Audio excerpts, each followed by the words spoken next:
धनगर समाजाची संघटना असलेल्या यशवंत सेनेनं राष्ट्रवादी कार्यालयामध्ये घुसून मधुकर पिचड यांच्या विरोधात जोडे मारो आंदोलन केलं। यावेळी यशवंत सेना आणि राष्ट्रवादीच्या कार्यकर्त्यांमध्ये हमरीतुमरी झाली। धनगर समाजाला आरक्षण दिलं तर आम्ही नक्षलवादी आतंकवादी होऊ असं वक्तव्य राष्ट्रवादीचे नेते मधुकर पिचड यांनी केलं होतं, तर हे घडवून आणण्यामागे मुख्यमंत्रीच असल्याचा आरोप राष्ट्रवादीने केला।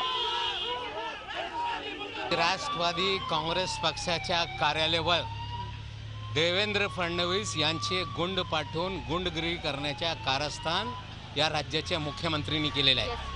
त्यांना ज्या प्रकारे आरक्षण देण्याची आश्वासनं दिली होती, भाजपची जबाबदारी आहे की तात्काळ आठवड्याभरात त्यांनी आरक्षण जाहीर करावा, केंद्राने जाहीर करावा। त्यांना करता येत नाही, स्वतःचे कुठेतरी करायचं नाही आणि इतरांवर याचा खापर फोडण्याचा हा कारस्थान आहे। धनगर समाजाला आरक्षण मिळण्याबाबत आम्ही आंदोलन करत आहोत। मागच्या विधानसभेत यशवंतने 6 जण घुसल्यानंतर विधानसभा अजित पवारांनी बंद पाडली। शरद पवारांचा अजित पवार आमच्या संघटनेला पूर्ण सपोर्ट आहे।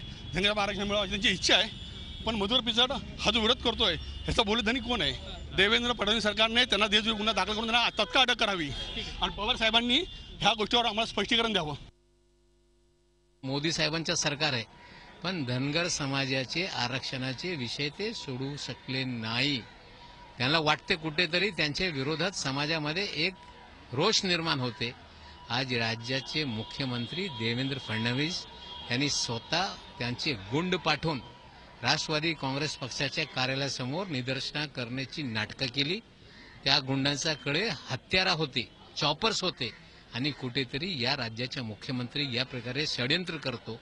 राज्याचे मुख्यमंत्री असताना, गृहमंत्री असताना 40-40 मिनिट एक पण पोलीस या परिसरात येत नाही, याचा अर्थ ठरवून केलेला हा कारस्थान आहे। हा कारस्थान हे स्वतः मुख्यमंत्र्यांनी केलेला आहे।